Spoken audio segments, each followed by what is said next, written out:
салом дӯстон, чӣ хеле ки гуфтем ҳар рӯз акнун трансферҳо расмӣ мешавад, лекин тасаввур намекардем ки яке аз серхаридортарин футболбоз ва ё нафаре ки бисёр клубҳо барояш талабгор буданд ба дастаи дигар меравад. Мо дар бораи Ҷуд Беллингем мегӯем. Чанд маҷалаи машҳур аллакай хабар доданд ки тамом ин трансфер амалӣ шуд ва дар соатҳои наздик эълон мегардад. Мо интизор мешавем ва то он вақт дигар трансферҳоро пайгирӣ мекунем. Як лайки қиматбои худро гузошта моро ҳамроҳӣ кунед.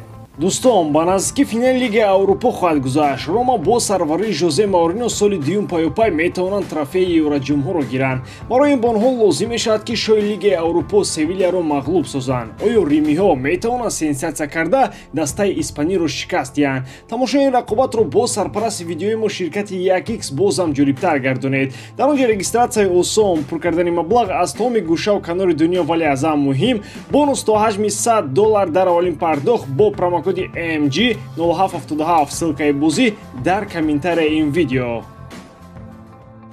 Калиду Кулибали дар Челси футболбозе нашуд ки аз ӯ интизор доштанд. Ин бозингар бояд дар хатти дифои маркази дастаи шаҳри Лондон мисли девори азиме дар садди рӯи ҳамлагарони рақибӣ меистод, аммо ин девор сурохиҳои зиёде доштааст ки ҳамлагарони дастаи дигар дар доираи бозиҳои Премер-лига ва дигар мусобиқаҳо аз онҳо истифода бурданд. Худи футболбози сенегалӣ дар дастаи Челси хушбахт нест ва мехоҳад ба шаҳри Неапл баргардад. Дар дастаи Наполи пас аз рафтани Калиду Кулибали ӯро қариб ба хотир наоварданд. Сабаб бозии ва шояд беҳтар аз Кулибали дифогари кореягӣ Ким Минҷи мебошад. Ким Минҷи акнун дастаи худро иваз карда ба чемпионати қавитар ва мушкилтар гузариш кардани аст. Ӯ ба он чемпионате меравад ки Кулибали он ҷо худро гум кард. Дар Премер-лигаи Англия на ҳама мавқеи худро пайдо мекунад. Дар сурати рафтани Ким Минҷи ҷои ӯ боз холӣ мешавад. Кулибали метавонад онро бигирад. Гап сари аренда меравад. Наполи танҳо тобистони гузашта ин бозингарро фурӯхт ва акнун баъди як сол наметавонад боз ӯро бо ҳамон нарх баргардонад. Барои ҳамин варианти рафтани ин бозингар ба аренда ба дастаи Наполи вуҷуд дорад. Ансу Фати метавонад карьераи худро дар дастаи Арсенал идома бидиҳад. Ин ташаббуси худи дастаи Барселона аст. 6 нафаре ки хавфи муқобили рафтани онҳо нест, Ансу Фати ҳам дар қатори онҳост. Футболбози ҷавон дар рафти мавсими ҷорӣ бо сабаби осебҳояш натавонист дар сатҳи баланд бозӣ кунад, аммо номи худро дар таблоҳо гузошт. Барои мисол дар бозӣ бо Малёрка ӯ ҳанӯз дар қисми аввал тавонист ба задани 2 гол даст ёбад. Маълум аст ки Ансу Фати бозингари маҳоратдор ва соҳиби таланти бузург аст, вале тарс дар чашмони ӯ ба пойҳояш таъсир мерасонад. Фати аз гирифтани осеби навбатӣ хеле меаросад. Ин ба сатҳ ва сифати бозии ӯ таъсири бад мерасонад. Барои ҳамин ҳам хави дигар Фатиро ҳамчун бозингари ояндаи Барселона намебинад. Барселона ҳатто ба иваз кардани ин футболбоз ба Рубен Невеш аз Вулверхэмптон қариб розигиашро медод ва шояд ҳамин тавр ҳам шавад. Вале ба ҳар сурат Ансу Фати дақиқан аз сатҳи Вулс болотар меистад. Артета бо ҷавонон кор карда метавонад. Аз ин рӯ агар Ансу Фати ба Арсенал ояд, мавқеи худро дар олами футбол пайдо карда метавонад.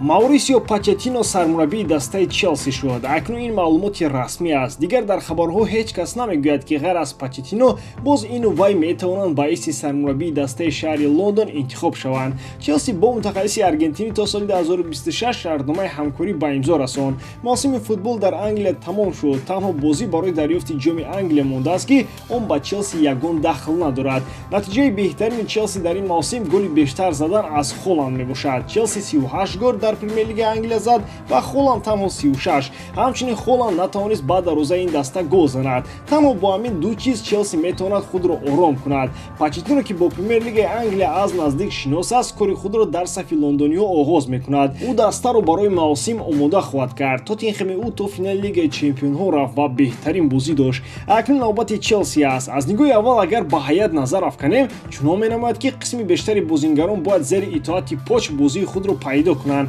Кристофер Нкунку ҳам ба Челси хоҳад омад. Омадани ӯ хеле наздик шудааст. Дигар Челси дар ҳамаи мавқеҳо бозингарони хуб дорад, но дар кориҳоро ба бозор бароварда, дар кориҳоро барои расидан ба натиҷаҳои хуб омода хоҳад кард. интизориҳо аз Почеттино зиёд ҳастанд. шояд ӯ чанд бозингари дигарро ҳам аз роҳбарияти Челси талаб кунад. дар ин сурат барои ба машқу тамринҳо ва бозиҳои дастаи Челсиро на автобуси дуқабата аз мемҳо, балки автобуси чорқабата хоҳад бурд. қаблан хабар дода шуд ки Почеттино ба Мейсон Маунт имконияти рафтанро нахоҳад дод, чунки дар ӯ бозингари хубро мебинад. ҳамчунин ӯ ба Лукаку имконият хоҳад дод то дар хатти ҳамлаи даста маҳоратҳои худро як маротибаи дигар санҷад. аслан дар Челси прагматикҳо аз қабили Мауриньо, Конте ва Тухел муваффақ шуданд. Лигаи чемпионҳо ҳам бо усули прагматикӣ гирифта шуд. Почеттино аз ин тоифа нест, ба ӯ вақт лозим аст. дар боло бояд ин чизро ба назар гиранд. Карим Бензема ба Арабистони Саудӣ меравад, на ба мисли Месси дурӯзаву серӯза барои сайру саёҳат, балки ба монанди Роналдо барои идома додани карьераи худ. аз ин кишвари арабӣ ба Карим пешниҳоди ҳамкорӣ шудааст. нархи шартномаро фикр дорам шумо аллакай фаҳмидед. чақчақи онҳо аз 200 миллион сар мешавад. даста аз Арабистони Саудӣ мехоҳад Карим ҳамин тобистон ба сафи онҳо гузарад. шартнома ба муддати 2 сол имзо мешавад. дар 2 сол Карим 200 миллиони тоза ҳамчун маоши худ кор мекунад. ғайр аз ин ӯ маблағи муайянро аз реклама ва дигар тарафҳо ба даст меорад. дар баробари ин агар Карим дархости Арабистони Саудӣ, Миср ва Юнонро барои гузаронидани ҷоми ҷоҳон 2030 намояндагӣ кунад, боз маблағи бештар ба даст хоҳад овард. гузашта аз ин, дар сурати розигии худро додан, Карим аз спурдани андозҳо озод карда хоҳад шуд. бархе аз роҳбарони Реал аллакай аз ҷои худ пас аз шунидани ин хабар ду қад париданд. дар сатҳи роҳбарияти Реал Мадрид барои он назар ҳастанд ки Карим метавонад розигии худро ба ин гузариш бидиҳад. шартномаи Бензема бо Реал моҳи июни тобистони соли ҷорӣ ба анҷом мерасад, вале инҷо як аммо аст. баъд аз ба даст овардани туби тилло, қарордоди ҳамлагари фаронсавӣ ба муддати як соли дигар ба таври автоматӣ тамдид карда шуд. лекин дар ин бора то ҳол маълумоти расмӣ набаромадааст. Бензема дар Аврупо ва дар Реал ба қуллаҳои барандтарини варзишӣ расид. рӯзои нафақаи ӯ ҳам наздик шуда истоданд. аллакай дар рафти мавсими ҷорӣ маълум буд ки Карим дигар беҳтар намешавад. ӯ дар чунин ҳолати худ беҳтарин бозингар дар ҳайати захиравӣ мебуд, аммо Карим ба ин нақш розӣ шуда наметавонад. шояд рафтани Бензема ба фоидаи ҳама шавад. Реал дар ҷустуҷӯи ҳамлагари нав шавад, то ба муддати солҳои тӯлонӣ ҷои Бенземаро пур кунад. Холланд ва Мбаппе дар навбати аввал истодаанд. ба ҳамин тамом бояр дорам ки эҷодкории ман ба шумо писанд меояд. лайк, комментария ва дар канал обуна шуданро аз ёд набароред. бо шумо мисли ҳар вақта Муҳаммад Гаиров. хай бародарон, дар паноҳи Аллоҳ.